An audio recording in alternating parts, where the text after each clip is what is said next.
আর এক পা চলার মতো শক্তি নেই আমার। সকাল থেকে শুধু হেঁটেই চলেছি। এতে আর কাঠ কেটে কি লাভ হলো বড় ভাই? এই কটা কাঠ বেচে যা পয়সা হবে তা তো একজনেরও পেট ভরবে না। আমার এই জীবন আর ভালো লাগে না। কেন যে সৃষ্টিকর্তা আমাদের এত গরিব করে পাঠালেন? এমন করে বলতে নেই ভাই, নিশ্চয় এর পিছনে কোনো ভালো কারণ আছে। দেখবে একদিন সব ঠিক হয়ে যাবে। আর কতদিন এই মিথ্যা আশা নিয়ে থাকবি জামিল? জন্ম থেকেই তো শুনে আসছি সব ঠিক হয়ে যাবে। কি ঠিক হয়েছে? কিছুই না। আমাদের ভাগ্যটাই খারাপ, এটাই সত্যি। কমল থাম, জামিল ঠিকই বলেছে। আশা ছাড়লে তো আমরা হেরে যাব। চল আর একটু বিশ্রাম নিয়ে জঙ্গলের ওই উত্তর টিলার দিকে যাই। শুনেছি ওখানে ভালো কাঠ পাওয়া যায়। ওই পর্যন্ত যেতে যেতেই সন্ধ্যা হয়ে যাবে। তার চেয়ে এখানে বসে থাকি।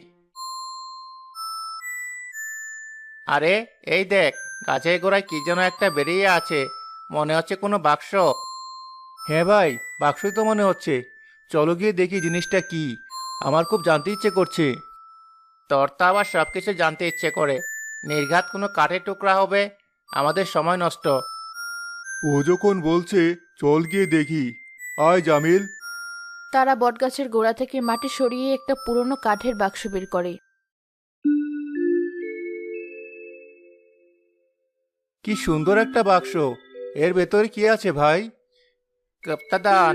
আমি নিশ্চিত এর ভিতরে সোনাদানা আছে। আমাদের ভাগ্য খুলে গেছে বড় ভাই। তাড়াতাড়ি খোলো। দাঁড়া, এত অস্থির হচ্ছিস কেন? তালা লাগানো নেই, কিন্তু আবার খুলছেও না। দেখ, বাক্সের ডালায় তিনটে হাতির ছবি আঁকা। আমরা তো তিন ভাই, আমরা তিনজন মিলে একবার চেষ্টা করে দেখব। ভালো বুদ্ধি, আয় একসাথে ধরি। তিনজন একসাথে বাক্সের হাতল ধরে টান দিতেই বাক্সটা খুলে যায়।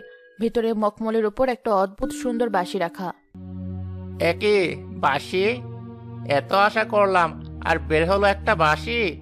এটা দিয়ে আমরা কি করব? গান গেয়ে বেড়াবো? কি সুন্দর বাঁশিটা দেখেছিস?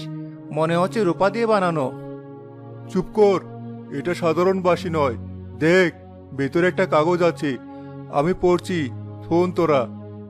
ভাগ্যবান এক জাদুর বাঁশি, যে বাঁশি বাজিয়ে মনে মনে যা চাইবে তার তাই পূরণ হবে।